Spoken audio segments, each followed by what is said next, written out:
Louvado seja Deus pela sua misericórdia e bondade que nos concedeu para que possamos estar vivos ainda hoje e virmos a sua presença. O Senhor nos acordou para podermos vir à sua presença e adorar através da palavra do Senhor. Bom dia, meu querido amigo e amiga, e todos que nos assistem diariamente, sejam eles adventistas do sétimo dia ou não. Que a graça e a bondade de Deus continuem repousando sobre vós. Amigo, quero convidar-te a nós orarmos para que juntos meditemos atenciosamente no que o Senhor quer nos dizer hoje. Oremos. Santíssimo e eterno Deus, Pai bendito, Deus o Criador e eterno Salvador, Deus o Consolador. Louvado seja o teu nome e obrigado pela tua misericórdia que se renova cada manhã. Obrigado por nos despertar e obrigado pela tua palavra, o pão celestial que nos preparaste para nos fortalecer, exortar, corrigir, educar, instruir no caminho da justiça. Assiste-nos, ó Senhor, e derrama o teu poder do Santo Espírito sobre nós, para que possamos compreender a tua vontade e andar neste caminho da verdade. Suplicamos tudo e agradecemos em nome de Jesus. Amém. Prezado amigo, ontem nós estudamos sobre resistência firme e vimos como Deus conduziu a sua obra no meio de tanta falsidade, de tantos erros que o inimigo introduziu, por meio de Inácio de Loyola, por meio da Companhia dos Jesuítas. Mas também hoje vamos entender que essas teorias desenvolvidas, principalmente a teoria do panteísmo, chegou a atingir o povo de Deus. Chegou a atingir a Igreja de Deus, o povo remanescente. É por isso que o nosso título hoje diz desmascarar. Então aqui nos diz para compreendermos o grande conflito do tempo presente e atual e a apostasia alfa e ômega, é necessário regressar ao início do século XX. Né? Em fevereiro de 1904, sob a direção de Deus, Ellen White entendeu que tinha chegado o tempo de terminar com 20 anos de aviso e reprovações dirigidas ao Dr. John Kellogg e a outros que a acompanhavam na apostasia entre os líderes da igreja remanescente. Né? Kellogg foi um grande homem, um doutor, dentro do povo de Deus, mas que, embebendo-se das literaturas e conceitos jesuítas, literaturas desenvolvidas pelo Inácio de Loyola, ele caiu também na falsa doutrina do panteísmo, que é que define a doutrina panteísta. Ela define que toda a criação de Deus é Deus, Deus está nela e podemos encontrar Deus. Não é? Será isso que a Bíblia Sagrada nos diz? Continuemos. Esta apostasia incluía o panteísmo, adotado no livro The Living Temple, ou o Templo Vivo, do Dr. Kellogg. Kellogg, por sua vez, para refutar a sua ideia, ele escreveu esse livro. Eu não te aconselho, se não tens experiência cristã, a procurar ler esse livro, porque ele está disposto na internet, mas não te aconselho a fazer. A menos que tenhas uma experiência viva com Cristo, a menos que tenha uma experiência de intimidade com Deus, não leia este livro. A palavra de Deus nos aconselha a não lermos certas coisas, a não vermos e não defendermos. Kellogg defendia essas teorias que conduziam às conclusões erradas acerca da presença e natureza de Deus.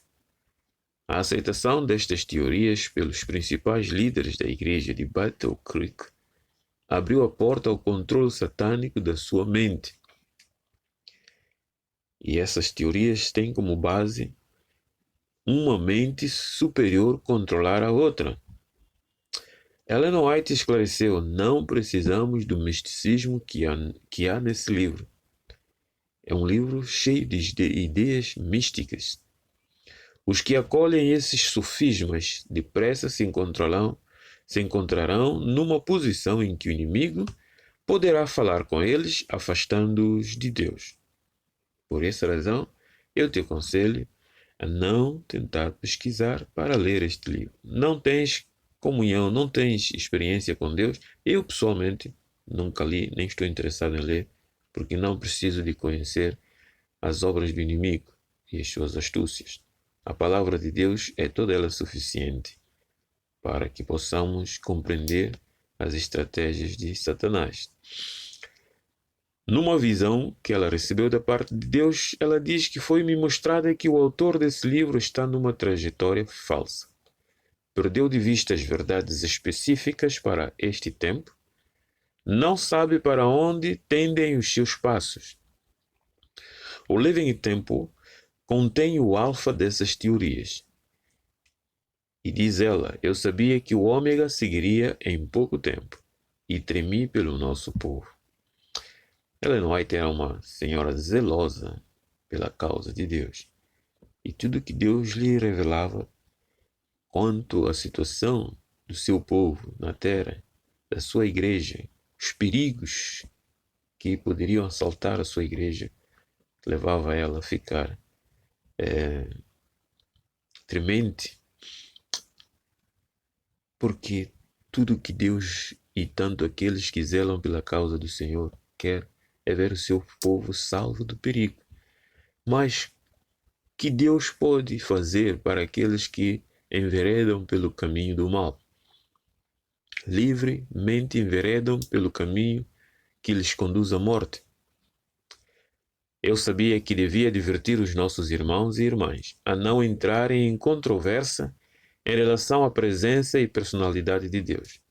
Neste livro The Living Temple, Kellogg tenta desenvolver uma teoria sobre a questão da presença e personalidade de Deus, baseado no conceito panteísta. As afirmações feitas no Living Temple acerca deste tema são incorretas, diz a serva do Senhor. Os textos bíblicos usados para apoiar a doutrina ali apresentada são mal aplicados. Satanás trabalha nesse sentido de deturpar. Aliás, se tu lembrares o que ele fez na tentação de Jesus no deserto, é sempre o que ele usa. Quando Jesus respondeu a Satanás, lá em Mateus capítulo 4, podes ler, está escrito, não só do pão viverá o homem. A Bíblia Sagrada diz que ele transportou Jesus para cima do templo em Jerusalém e ele usou o texto bíblico de forma mal aplicada, dizendo a Jesus, atira-te daqui abaixo, que está escrito que Deus dará ordem aos seus anjos para te proteger os pés para que não tropeces. Ele aplicou o texto de forma errada. Deus não ordenou que ninguém se suicide. Deus não ordenou que ninguém se atire de um pináculo para baixo para ser protegido. O texto bíblico aplica no sentido de que na nossa caminhada, se tropeçarmos, Deus envia os seus anjos para nos proteger. Cuidado quando nós aplicamos textos de forma errada. E Satanás trabalha nesse sentido. Ele estuda e analisa os nossos pensamentos, as nossas ideias, para que ele possa apresentar textos que nos apoiam nessas ideias e nos conduz à perdição. A serva do Senhor diz que sou impelida a falar para negar a pretensão de que a doutrina de Living Temple possa, volto aqui a ampliar o texto, possa ser apoiada por declarações dos seus escritos. O erro de Kellogg não era apenas a sua teologia panteísta. O uso que fazia de técnicas de controle da mente por outra mente agradava ou agravava o problema. Não foi plano de Deus, nem é plano de Deus. Nunca Deus aceitou isto, que uma mente controle outra mente. Vivemos em tempos tão terríveis. Primeiro, como já havíamos estudado, Satanás criou todo um mecanismo de ele controlar a mente das pessoas, ligar a mente dele a das pessoas. Aquilo que nem próprio céu faz. Deus não controla as mentes das pessoas. Ele dirige, ele guia, ele auxilia. Deus criou o ser humano livre. Hoje vivemos em tempo em que as pessoas procuram controlar a mente um do outro, ter controle sobre o outro. Isso é obra de Satanás. Estas teorias colocavam os líderes e a própria igreja como o centro do alvo dos ataques de Satanás. O engano e a ilusão dos líderes nessa época, identificado como o Alfa, contém muitas semelhanças sobre como a futura fraude ômega operará. Esta perversidade satânica, meus amigos, final aparecerá como mais uma série de heresias à medida que o fim do tempo de graça se aproxima. À medida que a obra de Deus no santuário, a obra de Jesus no santuário, aproxima do fim, Satanás trará com grande força essas teorias. Aliás, os que perderão a salvação serão completamente guiados e controlados por Satanás. Contrário daqueles que herdarão a salvação. Deus não vai controlar a nossa mente. Tão somente que a nossa mente, purificada e lavada pelo sangue de Cristo, não desejará fazer algo contrário, que se opõe à verdade. Tudo que quereremos fazer é fazer o que agrada e exalta o nome do nosso Senhor e Salvador Jesus Cristo. E isto não se chama controle da mente, mas o livre-arbítrio de escolha do que é fazer o bem. Quantos hoje, tendo sido fiéis seguidores da fé de Jesus durante toda a vida, foram confundidos e enganados por outras vozes? Quantos? Nós temos visto pessoas que estão saindo da igreja, formando os seus grupinhos, saindo e correndo de um lado para outro. Tudo baseado nessas teorias que atingiram essas pessoas de forma sorrateiras. Queridos, desejando com sinceridade uma intimidade com o Senhor, muitos seguiram um caminho que lhes pareceu correto. Esse desejo de nós termos intimidade com Deus tem levado muitos a caminhos que parecem ser corretos. Deus realmente quer que tenhamos intimidade com Ele. Mas saiba, a intimidade com Deus é baseada no estudo da Sagrada Escritura, oração e pregação do Evangelho. Fora desse caminho, todo outro caminho que procuramos buscar intimidade com Deus vai nos levar à intimidade com Satanás.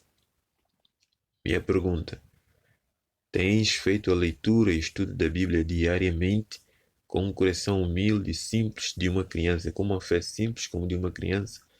Continue estudando a palavra do Senhor. Por 2 vezes, a Bíblia repete o conselho. Em Provérbios 14, verso 12 e 16, 25, a palavra do Senhor diz: há caminhos que parecem ao homem direito, mas o seu fim é o caminho da morte. 2 vezes esse texto surge na palavra de Deus. Isto quer dizer que nós devemos ter atenção para que não sigamos caminho que nos parece direito. Sigamos o caminho de Deus. Jesus disse: examinai a Escritura. Examinai a Escritura. Paulo diz: toda a Escritura é divinamente inspirada para instruir, para redarguir, para corrigir, para que o homem de Deus ande em justiça. Siga a palavra de Deus. Estuda. Em Salmos 119, verso 105 diz: lâmpada para os meus pés é a tua palavra e luz para os meus caminhos. Estude a palavra de Deus diariamente. Você estará em intimidade com Deus. Intimidade com Deus não é entrar em um estado extra ou fora do teu corpo. É você ter uma fé firme de que ao estudar a Bíblia e ao orar, Deus está guiando a tua vida. Tenha fé no Senhor. O ano bíblico, hoje, leia Neemias 5 a 8. Para adultos e juvenis jovens, leia Neemias capítulo 8. Faça isso e confie que Deus, por meio da sua palavra, falou consigo e ouviste a voz de Deus. Somente isto, pela fé, é o suficiente. Não precisa seguir outros caminhos, ler literaturas místicas e procurar ter um momento de êxtase. Não. Queridos, vamos terminar esta meditação com uma oração suplicando a Deus que nos proteja deste conflito que o inimigo está procurando introduzir ou já introduziu e que está levando muitos à perdição. Oremos. Pai amado, obrigado, Senhor, porque apesar de tudo que o inimigo possa querer fazer, o Senhor sempre tem os seus servos fiéis prontos para exortar. O Senhor dá discernimento àqueles que o Senhor usa como instrumento para destruir as obras de Satanás. Ajuda-nos a estar atento e vigilante. Ajuda-nos a fugir das teorias que o inimigo tem levantado neste mundo. Que possamos ter desejo e vontade de unicamente agarrar a Tua palavra, estudá-la diariamente, com amor, com fé, com confiança, de que, estudando e ouvindo a Tua palavra, nós estaremos em intimidade contigo. Fique conosco o dia de hoje, que possamos louvar o Senhor pelas obras das Tuas mãos, mas não procurar encontrar o Senhor nas obras das Tuas mãos, porque a Sua presença está conosco quando nós estudamos a Tua palavra e oramos. Abençoa cada um de nós. Suplicamos e agradecemos tudo em nome de Jesus. Amém. Um bom dia para ti. Boa quinta-feira na presença do Senhor. Um grande abraço. Amanhã estaremos de volta. Nisto Cremos Channel, o canal de esperança. Viva com esperança através de estudos bíblicos.